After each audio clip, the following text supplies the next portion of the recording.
Təbii ki, Amerika Birləşmiş Ştatları və İsrail tərkibinin İrana qarşı həyata keçirdiyi hərbi əməliyyatlar gözlənilən idi və məhz Amerika Birləşmiş Ştatları kifayət qədər İran ətrafına bu qədər hərbi lojistika gətirmişdi və baxmayaraq ki, danışıqlar gedirdi, amma bu danışıqlarda hər iki tərəf öz prinsipial mövqeyindən geri çəkilmədi. İran daima qeyd edirdi ki, məhz Amerikanın bazalarını vuracaq, hansı ölkədə olmasına asılı olmayaraq. Biz bilirik ki, bu əsasən Küveytdə, Bəhreyndə, Qətərdə, hətta İordaniyada da ki, Amerikanın hərbi bazaları vurulub. Bu gözlənilən idi. Təbii ki, bu düşünürəm ki, geniş miqyaslı artıq müharibədir. Yaxın Şərq demək olar ki, Üçüncü Dünya müharibəsinin bir segmenti artıq yaxın şərqdə başlayıb. Çünki burada İran, İsrail və Amerika Birləşmiş Ştatları İrana hücum edir və İranda bir neçə ölkə hücum edir və bu da Üçüncü Dünya müharibəsinin bir hissəsidir və düşünürəm ki, müharibə davam edəcək. Amerika Birləşmiş Ştatları və İsrailin əsas hədəfi İranda həm İranın tamamilə nüvə sistemini dağıtmaq, ballistik raket sistemlərini dağıtmaq, hərbi donanmanı dağıtmaq və növbəti mərhələdə siyasi hakimiyyətin dəyişməsindən nail olmaqdır.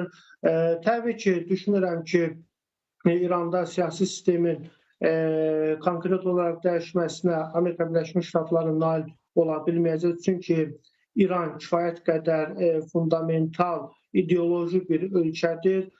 Düzdür, mən düşünürəm ki, Amerika Birləşmiş Ştatları və İsrail İrana qarşı quru müdaxiləsini də masada saxlayırlar. Amma əgər quru əməliyyatlara ABŞ və İsrail başlasa, bu Amerika Birləşmiş Ştatlarının yeni bir bataqlığına, Vyetnam sindromuna gətirib çıxara bilər. Amma ümumi götürdükdə isə bu günləri artıq yaxın şərq partlayır, artıq Yəməndəki Husilər də müharibəyə qoşulur, Hizbullahın da İsrailə zərbələr vurulacağı qeyd edilir.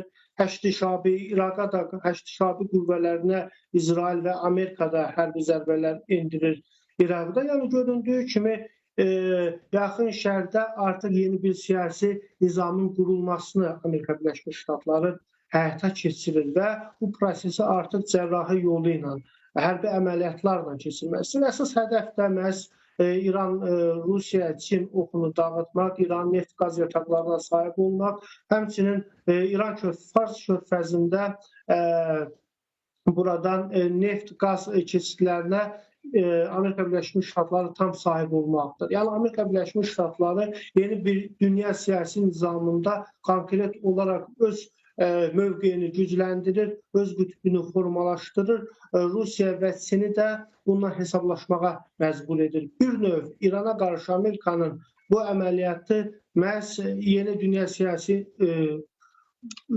nizamında ABŞ, Rusiya, Çin oxunu dağıtmaq, parçalamaq və özünün fövqəldövlət statusunu daha da möhkəmləndirməkdir. Ona görə də İran təbii ki, müqavimət göstərəcək çox ciddi şəkildə və proses hələ müharibənin də davam etməsi bir neçə gündə gözləniləndir.